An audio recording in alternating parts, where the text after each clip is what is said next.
Assalamu alaikum students. How are you all? Hope you all are doing very well. Today we are exploring a topic that invisible to the eyes but powerful enough to affect entire communities. Yes, this is pathogens and infectious diseases. What are pathogens? We already have discussed yesterday. Pathogens are the very tiny organisms, microorganisms, which are very harmful for us and can cause infectious diseases in our bodies. These tiny organisms include bacteria, viruses, fungi, and some protists. They are able to cause illnesses that spread from one person to another, and the illnesses and the diseases which can spread from one person to another are known as infectious diseases. So, understanding how these diseases spread, how they affect our bodies, and how we can prevent them is not just important for our exams. It is essential for our health and the well-being of all the people that around us. So, let's begin our journey into this microscopic world where science meets everyday life.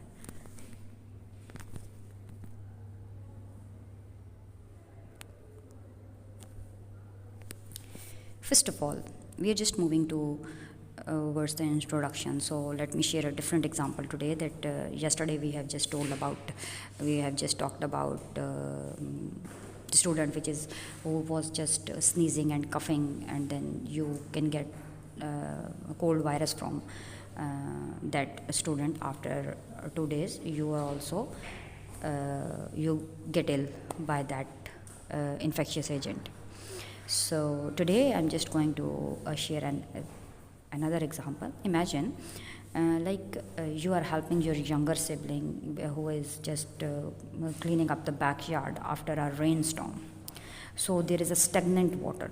Stagnant water means खड़ा हुआ पानी, बारिश का जो पानी था वो कहीं पे काफ़ी टाइम के लिए खड़ा रहा. Stagnant water was there. It was collected in the old flower pots and the plastic container which were there, placed over there, and a few days later your sibling develops a very high fever and a severe body pain. When you just went to the doctor, and the doctor diagnoses it's a dengue fever. Now you didn't see anything unusual, no one sneezed or coughed near you, and so how your sibling gets sick? The answer lies in a mosquito. The Aedes mosquito breeds in stagnant water and acts as a vector carrying the dengue virus from one person to another. Is this thing clear? This example shows how diseases can spread silently through environmental conditions by animal carriers. It's not about all the direct contact when you are just going to taken in something directly into your body, or it's about the hidden risks in our surroundings as well.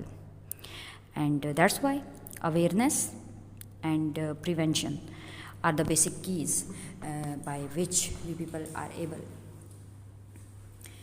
to keep ourselves clean. So, if I talk about infectious diseases, so are the illnesses that can be passed from one person to another, and they are caused by the pathogens like organisms that invade the body and disrupt the normal functions over there. These include bacteria, virus, fungi, and different protists over there. Diseases like influenza, malaria, COVID-19 are all the infectious diseases which are spreading through air, water, contact, or vector. Unlike non-infectious diseases like diabetes, it is a non-infectious disease. It is unable to spread from one person to another. Asthma, as well as it is a non-infectious disease, and these illnesses can move quickly through populations, especially in crowded or unhygienic condition. Infectious diseases can spread over at a very high rate.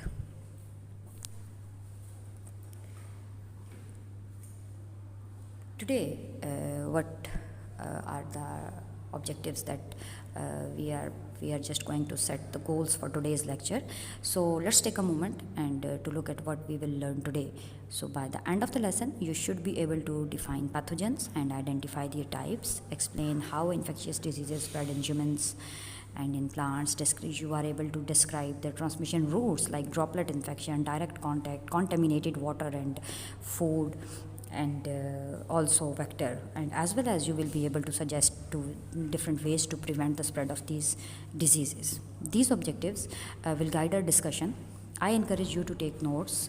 You can ask question in your Google Classroom as well. Think critically if there is any confusion. Is it clear? You can ask any questions relevantly. Okay. If we just move forward towards our next point, that is pathogens. So again, pathogens are the microorganisms that can cause diseases, and a disease that is caused by the pathogen is called infectious disease. These are the two basic direct definitions of these things, and it means that it can spread from one organism to another.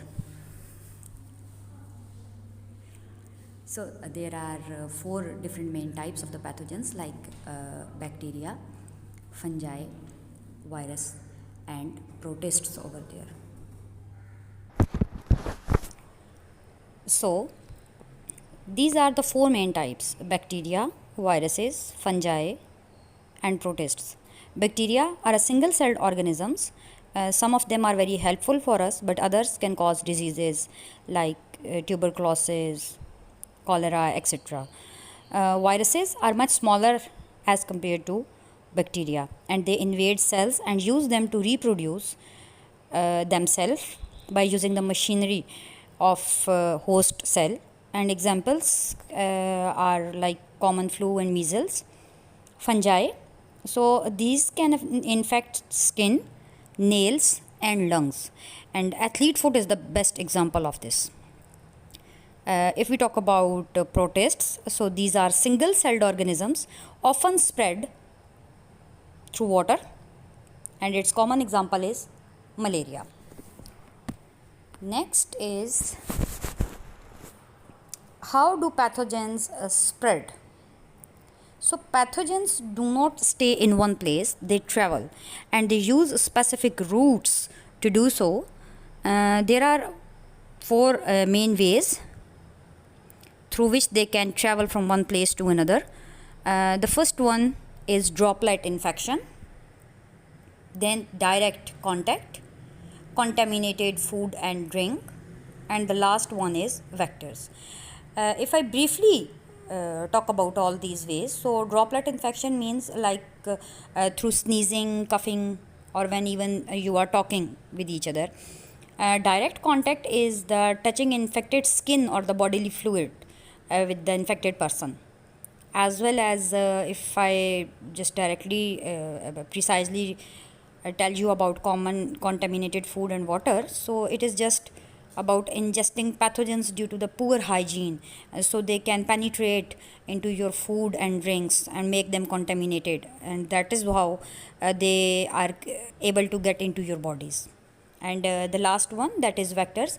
So commonly it is vectors like any of animal can be, or especially insects you can say. So these insects like mosquito, they can carry that pathogen.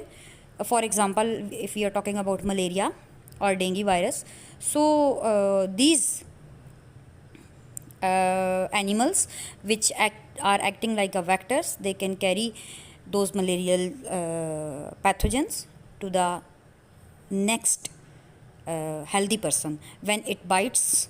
So it has ability to transfer its malarial pathogens into the blood of the healthy person, so make them ill. So each route has its own risks and prevention strategies. For example, a droplet infection can be reduced by wearing mask and improving ventilation system of the place. Direct contact risk can be lowered by washing your hands and avoiding sharing personal items with each other. Contaminated food and water require proper cooking and clean water sources.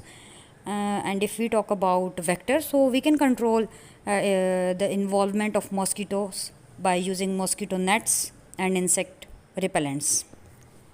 Okay, so now we are just moving towards the next. One by one we will discuss all these ways. The first one is droplet infection. So pathogens are spread through air by droplet infection. Every time you cough, sneeze, or even talk.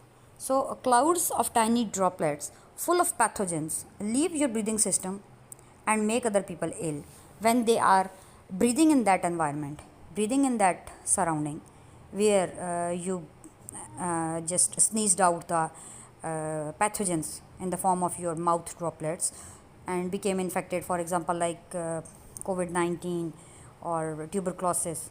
So, every time a person sneezes, coughs, or even speaks loudly, they release tiny droplets into the air, and these droplets may contain viruses or bacteria, and although they are invisible to our naked eye, but they can travel several feet in the air or settle on the surfaces of the things, and from where they have ability to infect.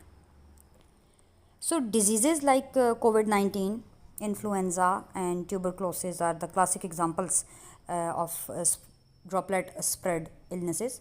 When someone nearby inhales these droplets, the pathogens enter their respiratory system and begin to multiply over there. Now, think of these droplets as microscopic delivery trucks, each carrying a payload of pathogens, and if you are standing in their path, you are essentially opening the door to infection. So this is why public health guidelines emphasizes on the covering your mouth and nose by using your masks, and when even especially you have to cover your mouth and nose when you are sneezing or coughing, and when you are just moving towards the crowded places, you should wear masks, and regularly disinfect surfaces like your floor, your belongings like desks, notebooks, surfaces. We should have to clean them by the disinfecting materials. We can demonstrate this with a simple spray bottle, you can say, and spray it over there where we observe the droplet infection is just going on there. So the next part is direct contact. Now let's talk about direct contact, a transmission route that involves a physical interaction. This includes touching infected skin, sharing personal items, or coming into contact with bodily fluids like blood, saliva, or sweat. And diseases such as hepatitis, AIDS, athlete's foot spread this way. Even touching contaminated surfaces like towels, doorknobs, any equipment, yes, your stationary items can transfer pathogens if you then touch your eyes, nose, or mouth.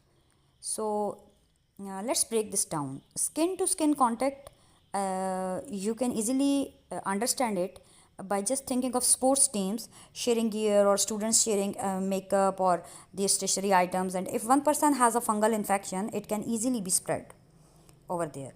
And if we are talking about another way like blood transmission, so sharing needles can transmit blood-borne viruses. In hospitals, direct contact is a very serious concern, so that's why our healthcare workers over there, they wear gloves and sanitize the surfaces frequently, and they have the isolation wards for the infected persons over there. And for every prevention, we must have to wash our hands regularly, especially before eating, avoid sharing personal items, and we should have to cover cuts or wounds with a clean and clear bandages. We should use hand sanitizers to make our hands clean or free from them. Moving towards the next way, second last, it is contaminated food and water. Contaminated food and water, how it becomes a way, like your food and water are essential for life, as we all know, but when contaminated they become vehicles for disease as well. This transmission route is especially dangerous because it often goes unnoticed until symptoms appear in your body. So pathogens, different pathogens like cholera, typhoid can enter into our body through drinking water contaminated with human or animal waste, or by eating food prepared with dirty hands, or consuming uncooked or undercooked meat or unwashed products. So let's take example of a typhoid. It is caused by bacterium Salmonella typhi, which spreads through contaminated water or food, and in areas where poor sanitation This disease can become widespread quickly. So to prevent food and waterborne illnesses, we should have to boil or filter drinking water. We must wash fruits and vegetables thoroughly. You have to cook meat to safe internal temperature. Store foods properly to avoid spoilages, and make hygiene a proper practice in your life. So you can get rid of such illnesses by keeping these preventions in your mind. Last way of transmitting pathogens from one person to another is the vector. So finally, we are just going to the last point, and let's explore vectors, what they are. So living organisms are basically, they are the living organisms in the form of insects or animals. So they can carry pathogens from one host to another.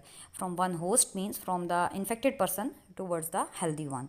And the most common vector is mosquito, which is responsible for spreading diseases like malaria and dengue, and you people are very well familiar with these two diseases. And you also know that these diseases are spreading widely by means of mosquitoes, because mosquito basically act as a vector. It acts as a carrier to pick up the pathogen for malaria and dengue.